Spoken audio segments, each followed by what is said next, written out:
मनुष्य का अस्तित्व सीधे प्रकृति से जुड़ा हुआ है।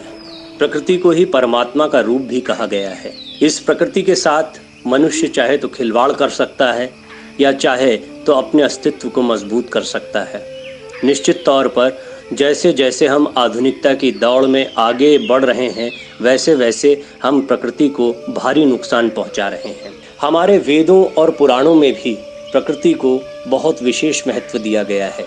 आज स्कंद पुराण से एक बहुत ही सुंदर श्लोक और प्रकृति और कई वृक्षों के महत्व को हम आपके सामने रख रहे हैं।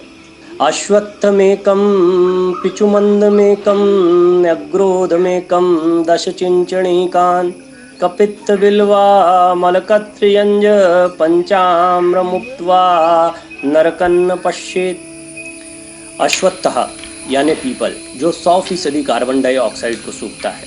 पिचुमंदः ये नीम का संस्कृत नाम है। 80% कार्बन डाइऑक्साइड को नीम सोखता है। न्यग्रोधः यानी वटवृक्ष 80% कार्बन डाइऑक्साइड को सोखता है। चिंचिणी यानी इमली का पेड़ 80% कार्बन डाइऑक्साइड सोखता है। कपित्तः यानी कविट या कबीट भी कहते हैं इसको, 80% कार्बन डाइऑक्साइड को ये भी सोखता है।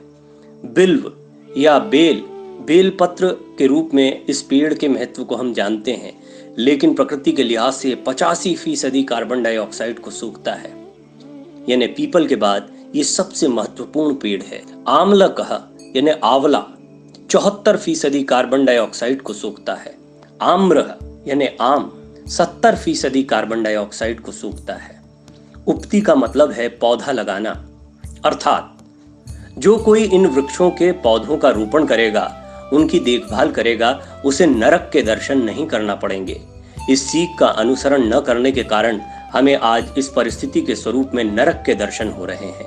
अभी भी कुछ बिगड़ा नहीं है, हम अभी भी अपनी गलती सुधार सकते हैं और गुलमोहर, नीलगिरी जैसे वृक्ष अपने देश के पर्यावरण के लिए घातक हैं। पश्चिमी देशों का अंधानुकरण कर हमने अपना बड़ा नुकसान कर लिया है। कुछ इसी तरह की बात विशेषज्ञ चीड़ के पेड़ों के बारे में कहते हैं। एक समय देवदार के घने जंगल पहाड़ों में हुआ करते थे, लेकिन आज जहां नजर दौड़ाते हैं वहां चीड़ ही चीड़ के पेड़ नजर आते हैं। चीड़ पानी को सोखता है और इससे पहाड़ों में भी पानी की कमी हो जाती है, जबकि पीपल, बड़ और नीम जैसे वृक्ष रोपना बंद होने से सूखे की समस्या लगातार बढ़ रही है।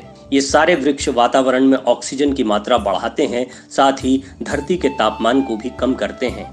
हमने इन वृक्षों के पूजने की परंपरा को अंधविश्वास मानकर फटाफट संस्कृति के चक्कर में इन वृक्षों से दूरी बनाकर यूकेलिप्टस यानी नीलगिरी के वृक्ष सड़क के दोनों ओर लगाने शुरू कर दिए। यूकेलिप्टस झट से बढ़ते हैं, लेकिन ये वृक्ष दलदली जमीन को सुखाने के लिए लगाए जाते हैं। इन वृक्षों से धरती का जलस्तर घट जाता है। बीते 40 सालों में नीलगिरी के वृक्षों को बहुतायत में लगाकर पर्यावरण को भयंकर हानि पहुंचाई गई है। शास्त्रों में पीपल को वृक्षों का राजा कहा गया है। मूले ब्रह्मा त्वचा विष्णु शाखा शंकरमेव च पत्रे पत्रे सर्वदेवायाम वृक्षराज्ञो नमोस्तुते। भावार्थ, जिस वृक्ष की जड़ में ब्रह्मा जी, तने पर श्री हरि विष्णु जी, शाखाओं पर देवादिदेव महादेव भगवान शंकर जी का निवास है, उस वृक्ष के पत्ते पत्ते पर सभी देवताओं का वास है। ऐसे वृक्षों के राजा पीपल को नमस्कार है। आने वाले वर्षों में हर साल 500 मीटर के अंतर पर यदि एक एक पीपल, बड़, नीम जैसे वृक्षों का रोपण किया जाएगा, तभी देश प्रदूषण मुक्त होगा। घरों में तुलसी के पौधे लगाना होंगे।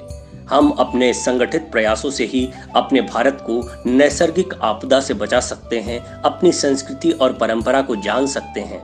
भविष्य में भरपूर मात्रा में नैसर्गिक ऑक्सीजन मिले, इसके लिए आज से ही अभियान आरंभ करने की जरूरत है।